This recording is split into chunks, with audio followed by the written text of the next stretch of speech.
हरियाणा की हर अपडेट के लिए बेल आइकन दबाएं और सब्सक्राइब करें STV Haryana news. Haryana news देख रहे हैं आप और मैं हूं आपके साथ सोनिया सतानीता। रुक कर लेते फटाफट हरियाणा की ओर, जिसमें हम आपको मुखातिब कराएंगे हरियाणा की फटाफट 50 खबरों से।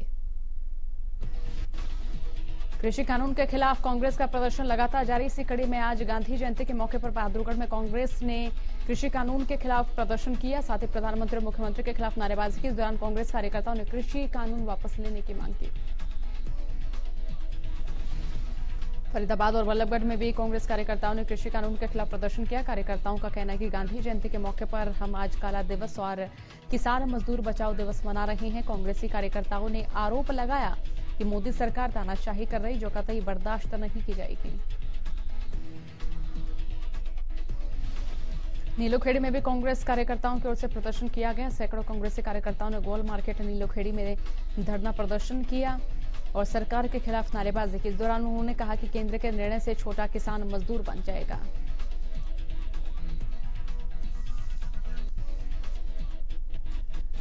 फतेहाबाद में कृषि कानून के विरोध में कांग्रेस कार्यकर्ता सड़कों पर उतरे। कार्यकर्ताओं ने बड़ी संख्या में ट्रैक्टर पर सवार होकर रोष जुलूस निकाला और कृषि कानून को काला कानून करार दिया। प्रदेश के अलग अलग जिलों में कांग्रेस की ओर से कृषि कानून के खिलाफ विरोध प्रदर्शन किया गया। कृषि कानून के विरोध में कांग्रेस ने रतिया में प्रदर्शन किया। कांग्रेस कार्यकर्ताओं ने ट्रैक्टर पर सवार होकर सरकार के खिलाफ नारेबाजी की। कृषि कानून को काला कानून बताया। कांग्रेस का कहना है कि इस कानून से किसान बर्बाद हो जाएंगे, इसीलिए कांग्रेस इसे लागू नहीं होने देगी। लोहारू में भी कांग्रेस कार्यकर्ता कृषि कानून का विरोध करते नजर आए। कार्यकर्ताओं का कहना है कि अगर सरकार वाकई में किसान हितैषी है तो MSP की गारंटी और मंडी व्यवस्था को बहाल रखने के लिए चौथा विधेयक पारित करवाए। गांधी जयंती के मौके पर कांग्रेस ने गोहाना में भी कृषि कानून के खिलाफ प्रदर्शन किया, जहां कार्यकर्ताओं ने सांकेतिक धरना देते हुए कानून का विरोध किया।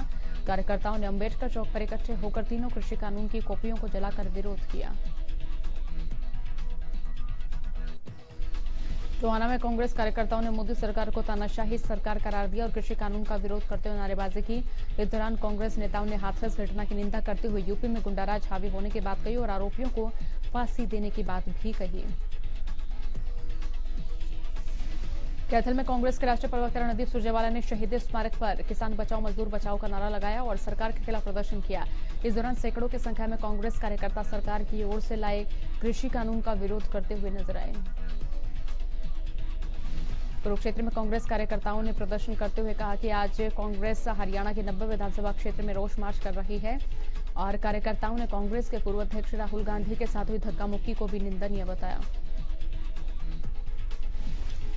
पूर्व प्रधानमंत्री लाल बहादुर शास्त्री के समाधि स्थल पर जा रहे किसानों को शुक्रवार को कुंडली बॉर्डर पर पुलिस ने रोका, जिसके बाद किसान और पुलिस के बीच काफी देर तक तनातनी रही।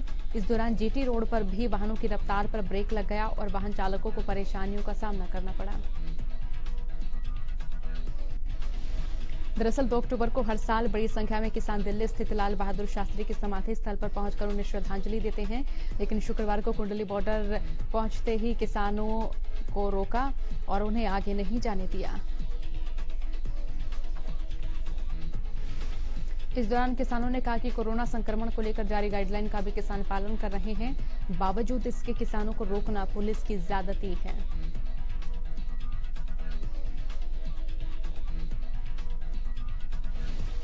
तीन कृषि कानूनों को लेकर जहां विपक्ष और किसान लगातार सरकार का विरोध कर रहे हैं, तो वहीं सरकार इन कृषि कानूनों को किसानों और मजदूरों और व्यापारियों के हितों में बता रही है। इसको लेकर गुहला चिका में किसानों ने विरोध प्रदर्शन किया। किसानों का कहना है कि वो बीते 1 सप्ताह से मंडी में हैं, लेकिन उनके धान की खरीद अभी तक नहीं हो पाई है, जिसके चलते किसान परेशान हैं। मजदूरी के लिए आए प्रवासी मजदूर भी परेशान हैं। किसानों का आरोप है कि सरकार की ओर से लाए गए 3 किसान बिल भी किसानों के हित में नहीं है। किसानों का आरोप है कि जो भी अधिकारी और कर्मचारी मंडी में नमी की जांच करने आता है तो वो सिर्फ खाना पूर्ति करके चला जाता है।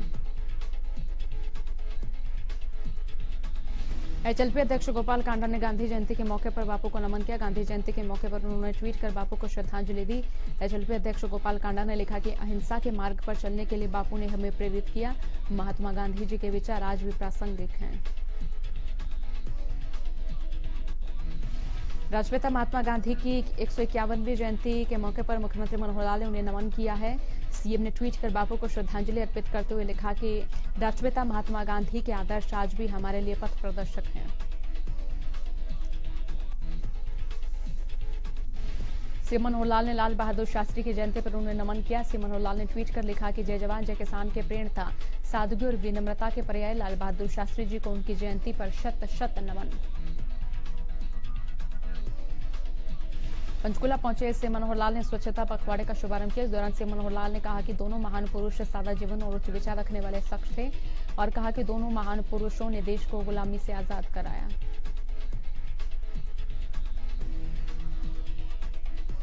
प्रदेश में स्वच्छता अभियान पर सीएम मनोहर लाल ने कहा कि प्रदेश में ग्रामीण क्षेत्र स्वच्छता में प्रदेश नंबर 1 पर आ गया है और ओडीएफ के लिए काम किया गया। सीएम ने कहा कि स्वच्छता पखवाड़े के अंतर्गत सीवरेज की सफाई शुरू की गई है, साथ ही जल घरों में भी सफाई की जाएगी।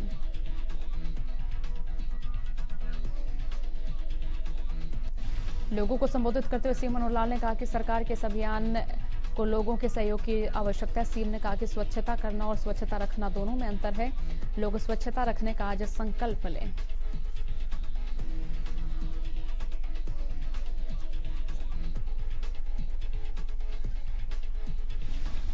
गांधी जयंती के मौके पर प्रदेश सरकार की ओर से स्वच्छता अभियान की शुरुआत की गई। इसी क्रम में अलग अलग जिलों में कैबिनेट मंत्री ने अभियान की शुरुआत की। फरीदाबाद में परिवहन मंत्री मूलचंद शर्मा ने स्वच्छता पखवाड़े का शुभारंभ किया। इस मौके पर बीजेपी कार्यकर्ताओं समेत तमाम अधिकारी और सफाई कर्मी मौजूद रहे। इस दौरान कैबिनेट मंत्री ने कहा कि महात्मा गांधी किसी एक दल के नहीं बल्कि सबके हैं, इसीलिए हम सबको गांधी जी के सपने स्वच्छता अभियान को संपूर्ण करना है। रेवाड़ी में सहकारिता मंत्री डॉक्टर बनवारी लाल ने सफाई अभियान की शुरुआत की। इस दौरान उन्होंने कहा कि स्वच्छता को अपनी आदत बनाएं। मंत्री ने कहा कि महात्मा गांधी ने देश को गंदगी से बाहर निकाला है, उनके आदर्शों से हम सभी को प्रेरणा लेनी चाहिए। कैथल के जवाहर पार्क में स्वच्छता अभियान की शुरुआत की गई। राज्य मंत्री कमलेश ढांडा ने स्वच्छ भारत मिशन के तहत शहरी स्थानीय निकाय विभाग हरियाणा द्वारा प्रस्तावित स्वच्छता पखवाड़ा का शुभारंभ किया।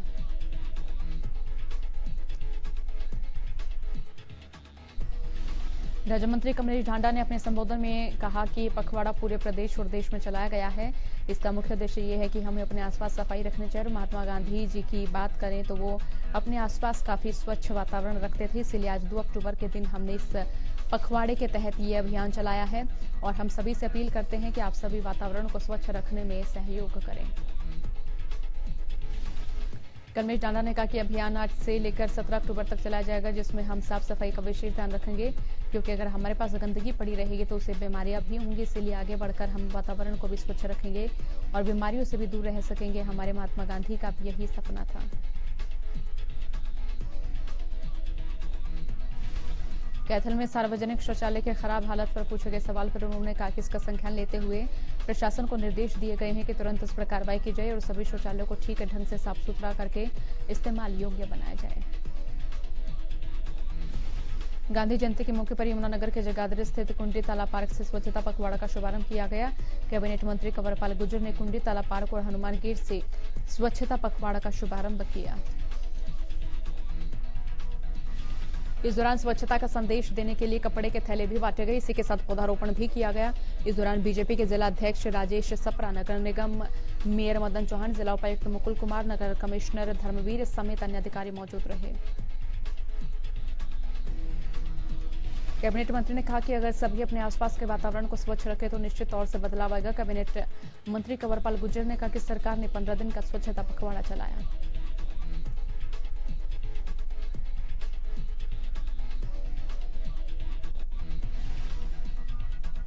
प्रियंका गांधी और राहुल गांधी के हाथरस जाने पर प्रदेश के गृह मंत्री अनिल विज ने इसे कौड़ी राजनीति करार दिया और राहुल गांधी को नसीहत दी। विज ने कहा ऐसी घिनौनी हरकत बर्दाश्त करने के लायक नहीं, लेकिन इसका राजनीतिकरण भी नहीं होना चाहिए। विज ने कहा कि बलात्कार की घटना चाहे यूपी में हो या राजस्थान में, इसकी जितनी निंदा की जाए कम है, लेकिन इसका राजनीतिकरण निंदनीय है। कृषि कानून पर हो रहे प्रदर्शन पर विज ने प्रतिक्रिया दी। कहा कि प्रदर्शन करने का अधिकार सभी को, लेकिन ये ध्यान रखना बेहद जरूरी है कि किसी को असुविधा न हो। कृषि कानूनों पर किसानों और विपक्षी दलों का विरोध लगातार जारी है।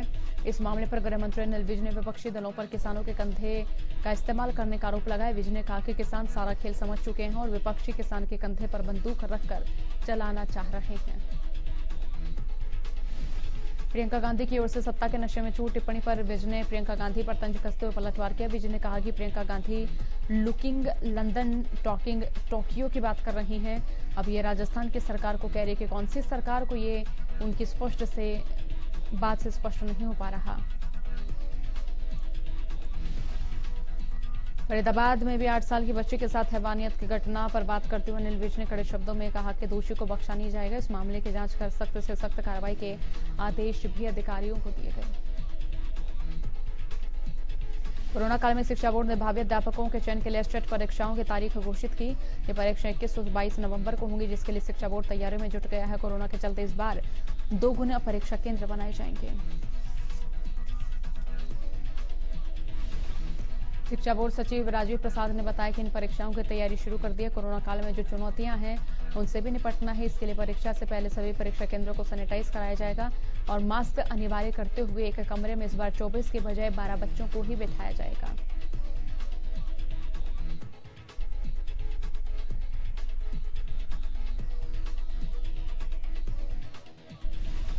फतेहाबाद के रतिया और टोहाना इलाके में पराली जलाने का मामला सामने आया है। मामले में फतेहाबाद के उपायुक्त ने बड़ी कार्रवाई करते हुए पटवारी, एडीओ, ग्राम सचिव, सरपंच और नंबरदार को नोटिस जारी करने के निर्देश दिए। साथ ही मामले पर जवाब मांगा है।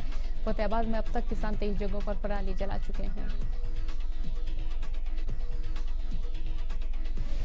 उपायुक्त डॉक्टर नरहरि सिंह ने बताया कि जिले में धान की पराली में आगजनी की रोकथाम के लिए ग्राम स्तरीय टीम गठित की गई है। उपायुक्त ने कहा कि पटवारी और ग्राम सचिव को निर्देश दिए हैं कि किसी भी क्षेत्र में आगजनी की घटना होती है तो उसकी सूचना 30 मिनट के अंदर अंदर नोडल अधिकारी को दें और कहा कि पंचायत विभाग धान की पराली की आगजनी के दुष्प्रभाव और आगजनी करने वाले व्यक्तियों के विरुद्ध एनजीओ द्वारा जारी हिदायतानुसार कार्रवाई करें। सोना के टिठड़ बादशाहपुर गांव में पंचायती रास्ते को लेकर मौजूदा और पूर्व सरपंच आपस में भिड़ गए। इस दौरान दोनों की ओर से जमकर लाठी और डंडे चले। पुलिस ने पहुंचकर मामला शांत कराया।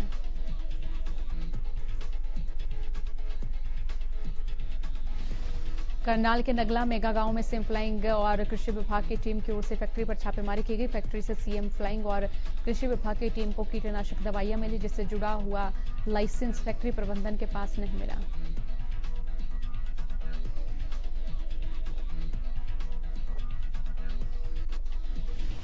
कंपनी प्रबंधन का कहना है कि उनके पास मार्केटिंग का लाइसेंस है, इसलिए सैंपल के लिए भी यहां दवाइयां रखी हुई हैं। फैक्ट्री से काफी मात्रा में केमिकल भरने वाली बोतलों के साथ भी काफी सामान बरामद हुआ है। बहरहाल फैक्ट्री प्रबंधन के अपने तर्क और कृषि विभाग ने कीटनाशक दवाइयों को अपने कब्जे में लेकर जांच शुरू कर दी है। प्रदेश सरकार की ओर से प्रदेश में गरीब लोगों के लिए मॉडल संस्कृति स्कूल खोलने का ऐलान किया, लेकिन गरीब अभिभावकों को निजी स्कूलों की मनमानी के चलते इन स्कूलों का फायदा होता नहीं दिख रहा। कोरोना काल के दौरान बंद रहे निजी स्कूल संचालक टीसी देने के नाम पर अभिभावकों से मोटी फीस वसूल रहे हैं। स्थानीय अभिभावक शिक्षा विभाग के चक्कर काटने को मजबूर हैं।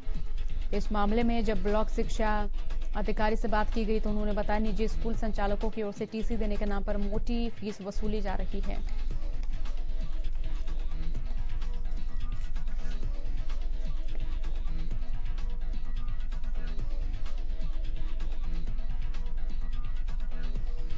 रेवाड़ी के मनेठी गांव में एम्स निर्माण का रास्ता साफ होने लगा, जिसका निर्माण के लिए मनेठी के साथ साथ भालखी, माजरा और मसानी की जमीन पर भी विचार किया जा रहा है। इसी को लेकर गुरुवार को केंद्रीय टीम रेवाड़ी पहुंची और यहां टीम ने एम्स के लिए जमीन के नक्शे और साइट का अवलोकन किया।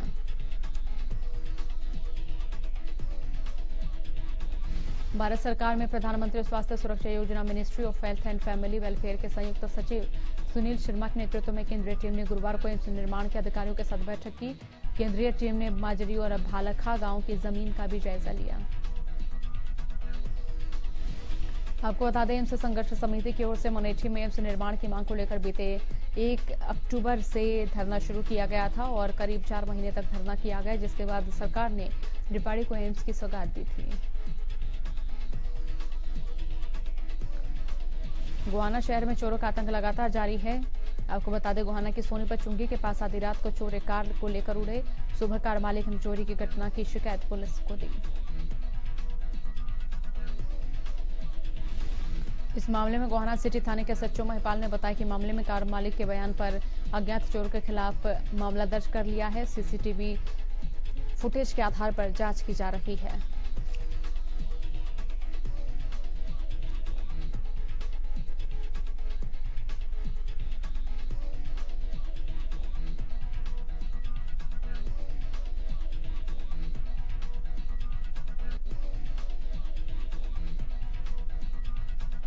फटाफट हरियाणा में फिलहाल के लिए इतना ही। बने रहिए हरियाणा न्यूज के साथ। नमस्कार।